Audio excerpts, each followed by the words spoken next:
बिहार में आप जानते हैं कि आरजेडी सबसे बड़ी पार्टी की शक्ल में उभरी थी पिछले विधानसभा के इलेक्शन में।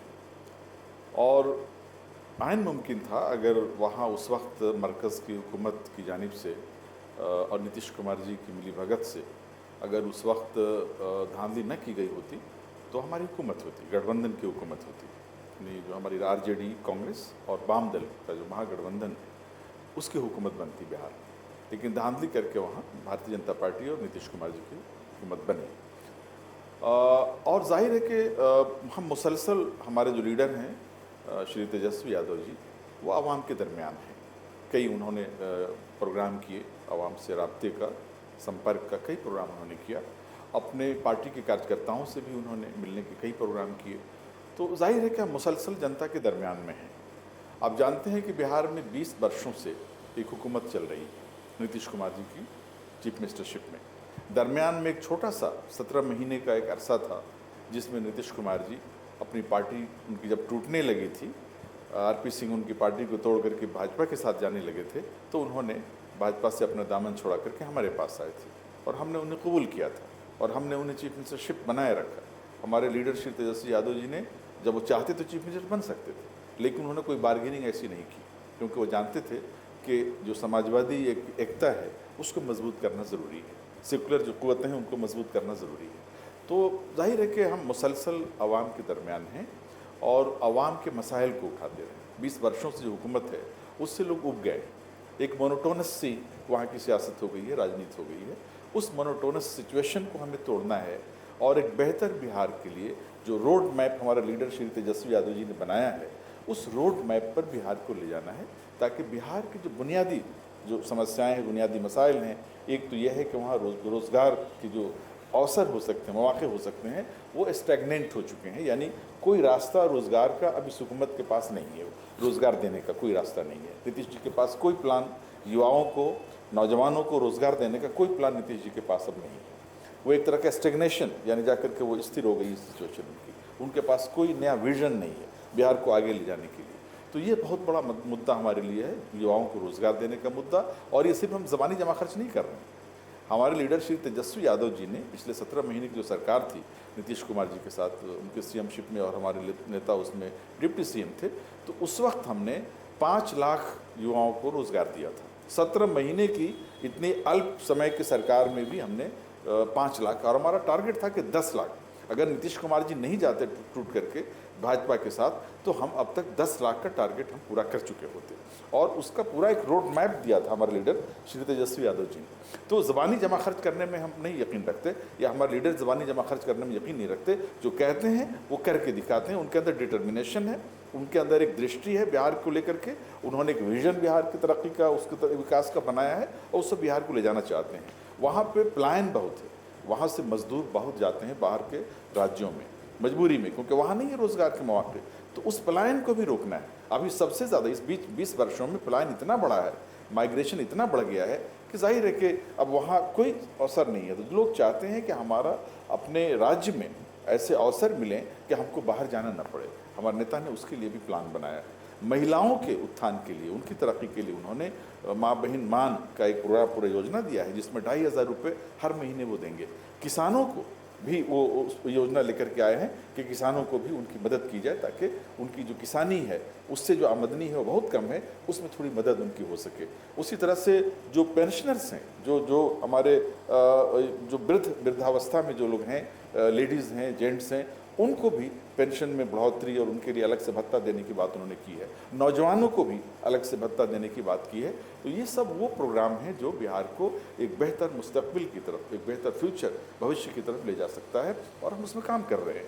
और हमारी पूरी तैयारी चल रही है इलेक्शन के हवाले से। हम सबसे आगे हैं इलेक्शन की इस तैयारी में। और आपने देखा होगा कि अभी कई सर्वे हुए हैं, सी वोटर का सर्वे भी सामने आया, उसमें सबसे ऊपर हमारे नेता का नाम है। सबसे ज़्यादा पॉपुलर हमारे नेता श्री तेजस्वी यादव जी का नाम है।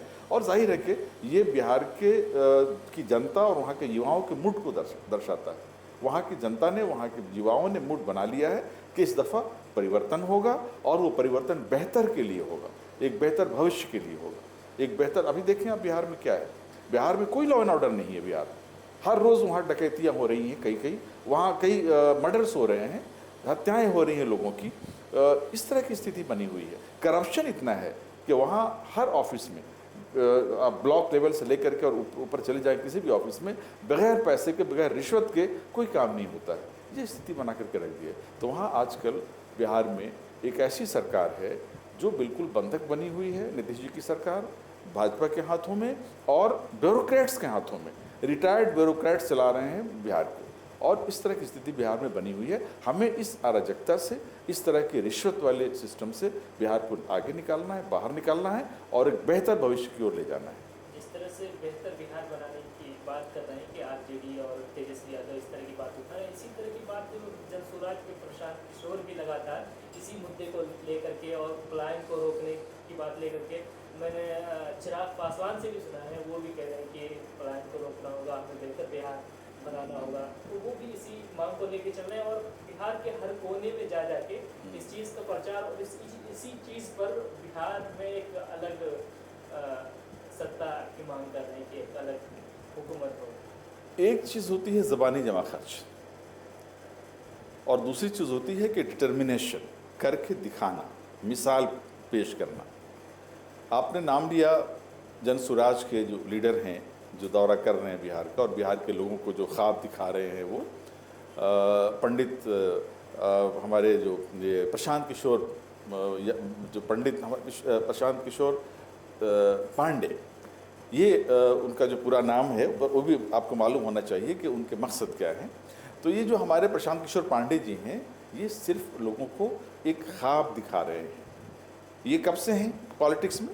ऐसा नहीं कल आए हैं पॉलिटिक्स में, ये पॉलिटिक्स में पिछले 15 वर्षों से इन्होंने काम किया मोदी जी के लिए गुजरात में। मोदी जी की सत्ता को स्ट्रॉन्ग करने के लिए उन्होंने ऐसे प्रोपेगेंडा चलाए अपने सोशल मीडिया के ज़रिए। वो बेसिकली सोशल मीडिया के एक्सपर्ट हैं, उनके पास एक टीम रही है उनकी, वो टीम काम करती थी। और झूठे प्रोपेगेंडा करना, ऐसे ऐसे मीम बना करके, ऐसे ऐसे न्यूज़ बना करके डालना, वीडियो बना करके डालना कि जनता भ्रमित हो जाए, ये काम उन्होंने गुजरात में मोदी जी के लिए किया। मोदी जी को हिंदू हृदय सम्राट बनाकर पेश करने वालों में प्रशांत किशोर जी ही थे। इन्हीं का मीडिया काम कर रहा था उसमें। बिहार गुजरात मॉडल का पूरा प्रचार करने वाले यही थे, यही प्रशांत किशोर जी थे। इन्हीं की मीडिया ग्रुप कर रही थी ये सारे काम।